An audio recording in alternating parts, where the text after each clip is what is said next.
Hoje, sexta-feira, acordei cedinho, às 5, como tenho feito, para começar o dia. Aí pego o celular, coisa que a gente não deveria fazer, mas a gente faz, acorda já, pá, vem aquela luz de celular na cara, já vem rolando timeline, um inferno isso, tem que acabar com isso, mas a gente não acaba.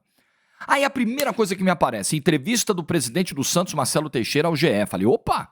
Aí na entrevista, ele diz aqui, ó, Santos já tem novo técnico. Planejamento para 2025, sim, tá andando. Ora! Aí eu, meu Deus, vamos acordar com a bomba do dia. O novo técnico do Santos é o Mistério. Ah, presidente. Like do vídeo, se inscreve, ativa o sininho, rumo a 270 mil inscritos no canal. Mistério. Mas, ó, não tem mistério, o QR Code da aposta ganha, tá? Sem erro. Fim de semana de última rodada do Brasileirão, de grandes jogos pelo mundo. Você pode fazer a sua fezinha com responsabilidade. Pensa que isso aí é pra você se divertir, isso não é investimento. Juízo, tá, galera? É pra brincar. QR Code na tela, direto pro meu link na AG. As maiores odds do Brasileirão, sempre com responsabilidade. Sempre você que tem 18 anos ou mais. Beleza? Bom, entrevista do presidente Marcelo Teixeira, publicada hoje bem cedinho pelo GE, entrevista dada aos colegas Bruno Cassucci, Iago Rudá, Ana Canhedo. O Santos já tem um novo técnico para 2025. Quem afirma é o presidente Marcelo Teixeira, que diz já discutir com este profissional o planejamento para a próxima temporada. Vamos lá. Qual é a lógica dessa entrevista do Marcelo Teixeira? Interpretando aqui os movimentos do presidente. Nessa semana, novamente se bateu no atraso do planejamento do Santos para o ano que vem. Fizemos as continhas, já tem 25 dias que o Santos subiu, que já poderia estar tocando esse planejamento, que já poderia ter apresentado uma lista de dispensas e contratações, e nada está acontecendo. E aí o torcedor começou a se incomodar com isso. Olha aí, o tempo está passando, e nada. Então o presidente, percebendo esse movimento de insatisfação e de cobrança da torcida, fez questão de dar uma entrevista para tentar acalmar o torcedor. Presidente Marcelo Teixeira, podemos discutir os métodos, discutir se a gestão do Santos tem o nível de profissionalismo que a gente espera. Eu acho que não tem. A matéria ontem do Lucas Musetti sobre a permanência do Alexandre Galo, ela é muito reveladora sobre isso, com todo respeito ao presidente. Sempre trato aqui com respeito. Eu sou duro nas críticas, mas eu não fato com respeito à pessoa física aqui. Mas lê na matéria do Musetti que eu li ontem, que um dos motivos do Alexandre Galo permanecer no clube é porque ele é muito amigo da família Teixeira. Porra, meu amigo, aí é pra parar, né? Aí fica difícil, presidente. Fica muito difícil, porque as credenciais do Galo, o trabalho feito em 23, o trabalho feito em 24, eles são suficientes para mantê-lo no cargo? Eles não deveriam pesar mais do que a relação que ele possa ter com o senhor, com o Marcelinho, seu filho, com qualquer outra pessoa da sua família? Assim, é uma leitura que me desespera. A leitura que eu fiz dessa matéria ontem do museu me desesperou. Eu falei, meu Deus, não é possível, mas, enfim. Mas voltando ao ponto para não perder o fio, independentemente das discussões sobre o método de trabalho do presidente, de gestão do presidente, uma coisa a gente precisa reconhecer. Marcelo Teixeira é o famoso macaco velho. De bobo não tem nada. Sabe entender o momento em que o torcedor está esperando por alguma coisa e soltar alguma coisa. O problema é que, às vezes, algumas coisas são soltas, não se confirmam e geram no torcedor uma frustração muito grande. Esse é o problema e é um alerta que eu fiz na bola, sem desrespeitar ninguém, na boa, essa semana, sobre os influenciadores que cobrem o Santos. O cuidado que a gente precisa ter no momento em que a torcida está ferida, a torcida está machucada. Então, se você ficar vendendo um sonho e esse sonho não se realiza, você vai jogar no chão a confiança do cara para o ano que vem. Você vai desmobilizar, você vai desmotivar o torcedor do Santos para um ano de volta à Série A. No ano em que o Santos vai precisar de novo do seu torcedor, e o torcedor sempre esteve lá quando o Santos precisou. Então, quando o presidente Marcelo Teixeira, por exemplo, até nessa entrevista ele conta da história do Luiz Castro, por que ele falou lá no evento da CBF no Rio, que a coisa já estava avançada com o Luiz Castro. Ah, é porque vazou a ida do representante dele à Vila Belmiro, aí não tinha jeito. Tinha, presidente. O senhor não tinha que ter falado nada sobre o assunto. Nada. Até porque o senhor mesmo admite, né? Então, não tinha nada assinado. Se não tem nada assinado, está avançado com o fulano, está... Amigo, botou no papel? Enquanto não botar no papel, esquece, não tem que falar nada. Mas o Luiz Castro teve na Vila Belmiro? Não vou falar sobre isso. Mas nós soubemos, presidente, que o Luiz Castro teve lá. Eu não tô sabendo. Dá de João sem braço. Né? É melhor isso, é melhor despistar a imprensa, que vai fazer chegar isso no torcedor, a imprensa é só elo, né? É só ligação. É melhor despistar a imprensa do que criar no torcedor uma frustração de algo que não se concretize. Então agora, como o episódio do Luiz Castro foi um episódio feio para o Santista, para o Santos, né? Traumatizou, irritou, frustrou. Agora, o que eu vejo dessa repercussão muito inicial, né? Porque a entrevista saiu às 4 da manhã, são 7h30 a hora que eu tô gravando o vídeo.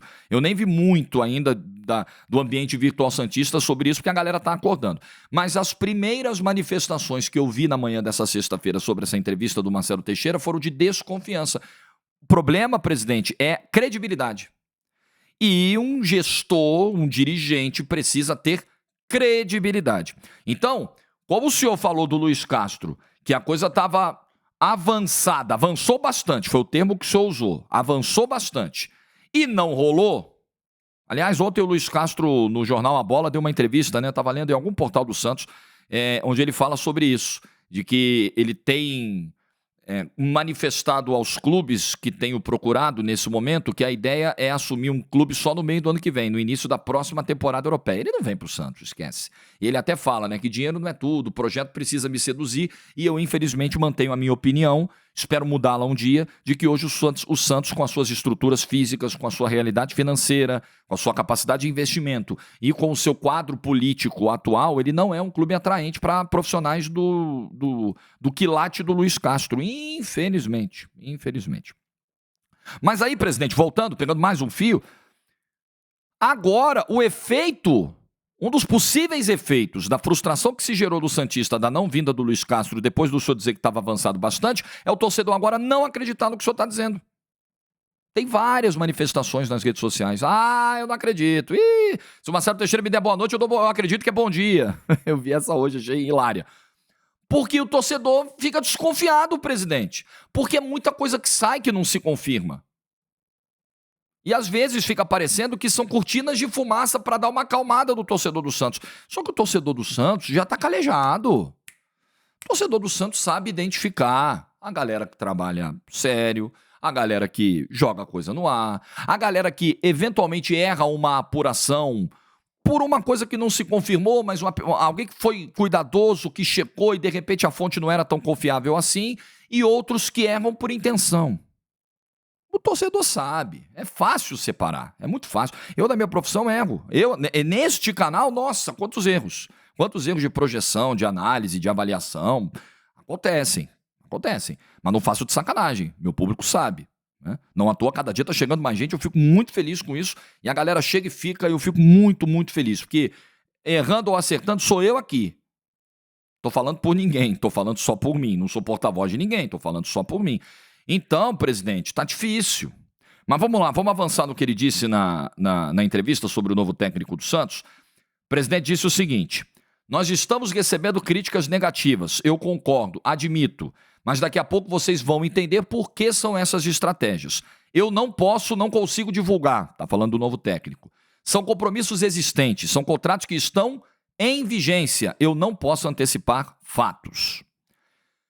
Então vamos lá. Primeira coisa, o presidente admite que as críticas fazem sentido. Isso é muito positivo, porque tem gente também que tem um pedestal inalcançável, que não aceita uma crítica, que o mundo está errado.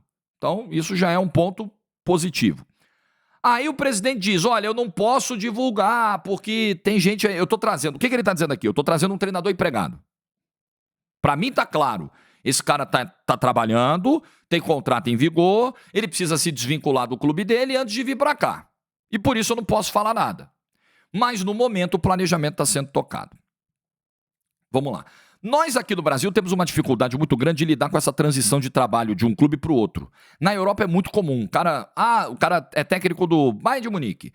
Eu não vou renovar com o Bayern. 6 meses antes ele já avisa. A imprensa já é avisada, já é comunicado oficial pelo clube. Olha, fulano de tal vai terminar a temporada e vai seguir para o Real Madrid. Agradecemos os serviços prestados e continuamos focados na briga pelo título da Bundesliga. Um abraço, fica com Deus, beijo, tchau. Normal. E o cara toca o trabalho dele até o final. Não tem esse negócio de, vai embora agora então, se não quer continuar mais, a gente também não quer, não tem isso. Então eu também entendo que aqui no Brasil, como a cultura é diferente, se o técnico que está treinando um time no Brasileirão, na reta final, faltando 2, 3, 4 rodadas para acabar, anuncia que não vai ficar, que já está fechado contra o clube, isso aqui vira um inferno. Porque o profissionalismo por aqui tem outro significado. E a maneira como o torcedor encara também. Então, eu entendo que é complicado. De fato, eu entendo. Só que aí, presidente, quando o senhor fala que o planejamento está sendo tocado já com esse treinador misterioso que o Santos contratou, que o Santos supostamente teria contratado, vou acreditar na palavra do senhor, presidente. Ok, você não pode anunciar o novo treinador, mas pode anunciar dispensas, contratações. Aliás, o Lucas Braga e o Lucas Barbosa voltando, isso é um sinal de que o futuro treinador não necessariamente. São jogadores que estão voltando, que têm contrato com o clube. Não significa necessariamente um dedo do novo treinador. Acho que são situações que já seriam, independentemente da nova comissão técnica, tocadas de alguma forma. Eles têm que retornar. Aí precisa saber se o treinador vai querer contar com eles, vai olhar a pré-temporada, o desempenho.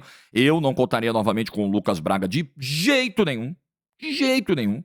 Jogador que rendeu pouquíssimo no último ano que esteve aqui, no ano do rebaixamento. Está na segunda divisão japonesa, mas até aí o Santos trouxe o Carille, né? Até aí, segunda divisão do Japão por segunda divisão do Japão, tá tudo bem, tá 1-1 aí, né? Mas o Lucas Barbosa teve um desempenho no Juventude muito melhor do que o imaginado. 14 gols e 5 assistências, se não me engano. Gols foram 14. No Juventude, ajudando a manter o Juventude na Série A. Eu traria para dar uma observada na pré-temporada, leva para viagem para os Estados Unidos, dá uma olhada, pode ser, eu acho que ele sobe num contexto de clube complicado, alta rotatividade de técnicos, gestões terríveis, tudo isso que a gente sabe não ajudou muito. Não acho o Lucas Barbosa um jogador tecnicamente brilhante, um colosso técnico, não acho. Acho até um jogador que tem algumas limitações, mas o empréstimo dele no Juventude foi muito bem sucedido. Então o cara volta diferente, volta com mais confiança, volta com serviços prestados numa Série A, não é qualquer coisa. Então eu acho interessante. Mas aí, presidente, não dá para anunciar o novo técnico? Dá para anunciar as dispensas do Pedrinho, do La Quintana, do Rainer, do Serginho, as contratações. Por que esperar tanto, presidente? Se as contratações virão e já estão sendo tocadas pelo novo treinador, com o Galo, com o departamento de futebol, e esse novo treinador participando disso, por que os nomes não foram anunciados ainda? E eu disse aqui no vídeo da terça, acho que foi terça que eu fiz o vídeo sobre o Santos, sobre o Carille, ter dito que o planejamento estava atrasado, e realmente o Carille tinha razão. Desculpa, presidente, por mais que o senhor queira me dizer que o planejamento está andando, porque o senhor já tem um novo técnico e está trabalhando nos bastidores. Hoje é dia 6 de dezembro, não tem nada praticamente anunciado pelo Santos. Então fica muito difícil acreditar que o planejamento está andando. Fica realmente complicado. Agora, como eu disse no vídeo do início da semana, eu também não estou aqui decretando o fracasso completo da temporada 2025 do Santos. Não estou. Até porque teve time que começou a temporada 2024 muito mal, se reforçou no meio do ano e pum, disparou. Só que a gente não pode tratar isso como regra. A gente não pode achar, beleza, leva de qualquer jeito para começar o ano, para começar um paulista e tal, e vamos que vamos. No meio do ano, se der ruim, se começar mal o brasileiro, o primeiro turno for ruim, a gente vai no mercado. Primeiro que o Santos não tem esse fôlego de mercado, para começar. O Santos não tem esse fôlego financeiro, o Santos não é um massacre, o Santos não tem um investidor, não tem um bilionário para chegar no meio do ano e trazer 5, 6 reforços, ou de repente um patrocinador muito forte para bancar um jogador de 3 milhões de reais. O Santos não tem. É mais difícil. O ideal é você começar bem a pré-temporada. A temporada de meio de ano não pode ser temporada para montar um outro time. Temporada de reposição. Tem um problema aqui, tem uma carência aqui, teve uma baixa aqui, uma lesão ali, pum, vamos buscar alguém pontualmente. Ficar contando com o ovo dentro da galinha, eu não gostaria de começar a temporada assim. Mas já havia algumas temporadas darem certo mesmo com inícios atrasados ou atrapalhados, que me parece ser o caso do Santos hoje, um início atrasado. Mas o presidente garante que o treinador está contratado. Aí o presidente continua. Eu não posso divulgar o treinador. Eu não tenho condições de fazer essa divulgação. O Santos não trabalha... O Santos trabalha no planejamento com o treinador? Lógico que trabalha. O Santos não trabalharia com ninguém sem ter o treinador. Então ele está dizendo que o Santos está trabalhando nas contratações e um treinador já está contratado e está ajustando tudo isso e trabalhando e participando desse processo. Só que não anunciou ninguém, presidente. É isso. Lucas Braga de volta e Lucas Barbosa, desculpa, presidente, não é anunciar, sabe? Não é contratação. Não é mudança de fato para a próxima temporada. Não é indicação de verdade da nova comissão técnica, do novo treinador do Santos. Mas vamos entrar no nome do novo técnico, porque aí eu começo a especular as possibilidades. O que se encaixa no discurso do presidente? Qual nome ou quais nomes a gente poderia interpretar como possíveis técnicos do Santos? Vamos lá. Quinteiros. O contrato dele com o Vélez, a temporada do Vélez vai até o meio do ano que vem. Termina o torneio agora no dia 15 de dezembro e em janeiro começa a Copa da Liga, que vai até maio. Então até o meio do ano que vem o Vélez está contando com Quinteiros, é meio de temporada. Ele sairia agora, na metade da temporada? Não sei. Almeida, o Almeida está no AEK da Grécia. O contrato dele vai até 28. Contrato longo lá. Ah, tem uma possibilidade de um acordo para uma saída antecipada e tal. Ok, mas essa saída antecipada muito provavelmente vai gerar algum custo de multa contratual e eu não sei o valor disso e o quanto o Santos teria fôlego para trazer. Renato Gaúcho? O contrato dele acaba dia 31 de dezembro. O último jogo do Brasileirão para o Grêmio é domingo contra o Corinthians. O Renato tem dito que após a última partida do Brasileiro ele vai definir se fica ou não. Que é aquele jeitão do Renato, né? Ele nunca é demitido ou nunca é contratado. Ele decide onde vai trabalhar. Na verdade, no Grêmio, né? Ele decide o que ele vai fazer com o Grêmio. O Grêmio virou o brinquedinho do Renato Gaúcho. Uma pena que tem muito renatista que concorda com isso. Mas tem boa parte do torcedor do Grêmio que já encheu o saco disso. O Renato não é dono de porra nenhuma. Ele não é dono do Grêmio. Renato é dono da carreira dele. O Grêmio é muito maior do que ele. Apesar dele ser o maior ídolo da história do Grêmio. Mas é preciso separar as coisas.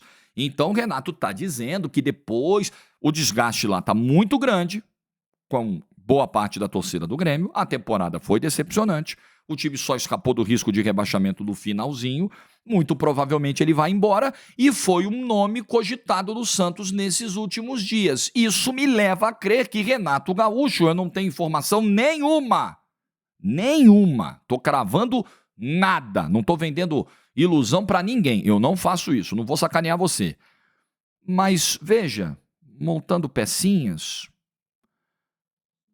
me parece que pode caminhar para essa direção. E eu não gostaria. Pessoalmente, acho uma escolha, caso venha a ser feita, péssima. Péssima. Porque se o Caixinha foi descartado, vou repetir o argumento do vídeo do início da semana. Se o Caixinha foi descartado porque o ano dele foi ruim no Red Bull Bragantino, o mesmo deveria valer para o Renato Gaúcho, que fez um ano horroroso do Grêmio. Horroroso. O Juventude, você pega 2 caras do Grêmio, 2, 3 caras do Grêmio, paga a folha inteira do Juventude. O Juventude, apesar de estar na serra, não sofreu tanto com inundações, mas o calendário parou de jogar, os jogadores tiveram que se recondicionar e tudo, teve toda a dificuldade, o orçamento pequenininho está com uma campanha igual a do Grêmio. Igualzinha do Grêmio. Sem falar no Internacional. Aí quando a gente compara o que o Roger Machado fez a partir do momento que ele chegou e o que fez o Renato Gaúcho, aí é humilhante. Aí é passar na cara do Renato, aí é da pena. Dá pena. Então eu não traria. E um treinador que tem mostrado um desequilíbrio, um destempero muito grande. E eu não me engano com isso. Ah, mas é só na aldeia. É só na imprensa gaúcha. É na imprensa gaúcha porque é a realidade dele hoje lá. Se ele chega no Santos, como eu disse essa semana, o Santos, meu amigo, foi campeão da Série B, liderou boa parte do campeonato e o Carille tomava porrada 3-2. Você imagina como o Renato Gaúcho ia lidar com isso. Imagina. Pô, irmão, o Renato Gaúcho teve... Cara, ele teve a capacidade de dizer, não, veja bem, nós ficamos à frente de grandes clubes. O Atlético Mineiro, que hoje é uma zona, que não tem projeto de futebol.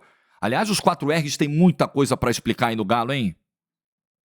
Muita coisa. Cadê os 4 Hulks que iam chegar com o dinheiro da venda do shopping? Aliás, cadê o dinheiro da venda do shopping? Onde vai parar esse dinheiro, galera? 4Rs. Cadê os 4 Hulks que iam chegar? Os reforços espetaculares que iam chegar? Cadê a redução substancial da dívida do Atlético? Cadê? Tô tentando achar. Tô tentando entender. Porque assim, você vira SAF, vende shopping, tem um aporte de 900 milhões, a dívida continua aumentando, pô, não tá fazendo sentido. A conta no Atlético, pra mim, não tá fechando.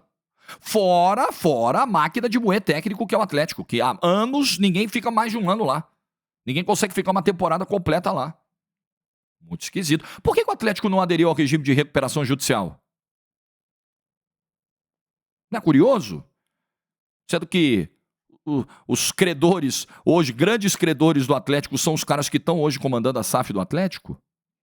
Recuperação judicial dá um abatimento de mais de 60% do valor das dívidas. Não seria interessante pagar essas dívidas com esse abatimento, com esse desconto generoso?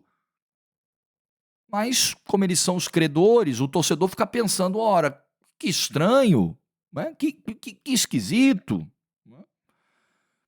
Aí tem que ir no mercado para rolar o pagamento da arena, os juros da arena.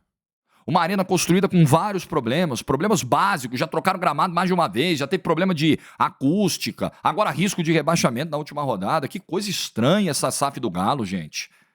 Que coisa esquisita. Meu Deus, os 4Rs têm muito o que explicar, independentemente do que acontecer domingo na última rodada. Mas é esse clube que o Grêmio fica à frente por 1 ponto, 2 pontos, e o Renato bate no peito. Olha aí, ficamos à frente do Atlético Mineiro. Ah, verdade, Renato. E do Fluminense, cujo trabalho do Diniz se esgotou nesse ano, e o Fluminense espremeu a laranja quando não tinha mais suco, demorou para demitir o Diniz, e isso está se refletindo agora. Isso continua se refletindo agora. Pô, tá boa. Esse é o treinador que o Santos está pensando em contratar? Eu espero que não. Mas, ouvindo o presidente Marcelo Teixeira, eu acho que faz sentido pensar nessa possibilidade. Não posso falar porque o cara tá sob contrato. Mas vocês já vão saber. O Brasileiro acaba no domingo. O Luiz Castro não vem mais. Eu em nenhum momento achei que viria. Enfim, presidente, se o senhor está fechado ou não com o treinador, essa verdade vem à tona. Sim, eu vou acreditar na sua palavra, que o senhor já fechou com o treinador. Vou acreditar. Acho que o senhor, sabendo bem como é o Santos, como as coisas vazam, recentemente vazou um monte de contrato aí. Um monte. Vaza tudo do Santos. O senhor falou quando o representante do Luiz Castro teve na Vila Belmiro, a história vazou. Vaza tudo. Santos é uma cidade pequena, as coisas vazam. A gente sabe como funciona Santos. A gente sabe.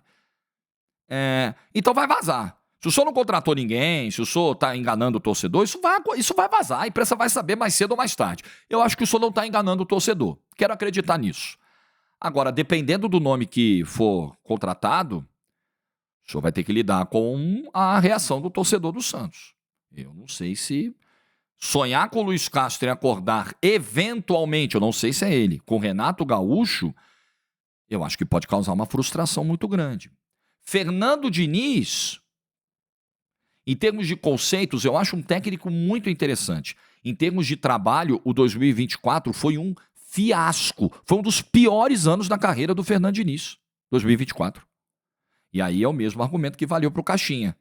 Tem que valer para o Renato e tem que valer para o Fernando Diniz. Se o ano dele foi ruim, ele não pode ser contratado. Se o argumento foi esse para descartar o Caixinha, também não serve para Fernando Diniz. Então, presidente, sendo muito claro aqui com o senhor e muito respeitoso, eu estou preocupado. E acho que o santista está preocupado. A coisa não está batendo, sabe? Ah, não, o planejamento está sendo tocado. Tudo bem, não pode falar o nome do técnico, mas e os reforços, presidente? E as dispensas, presidente? E aí, 6 de dezembro, o Santos subiu dia 11 de novembro. Tá difícil, presidente. Tá muito difícil. Vamos aguardar. O que você pensa, santista? Quem é o técnico misterioso do Santos Futebol Clube? Você tem um palpite? Você tem uma pista? Estamos agora no modo detetive, investigando com documentos, com fontes, com apurações, com lupas, com escutas, com equipamentos. Vamos lá, vamos exercitar o modo detetive. Quem é o novo técnico do Santos? O técnico misterioso. Deixa nos comentários o like do vídeo se você ficou até o final. Uma excelente sexta-feira para todos vocês, detetives. Juízo e tchau.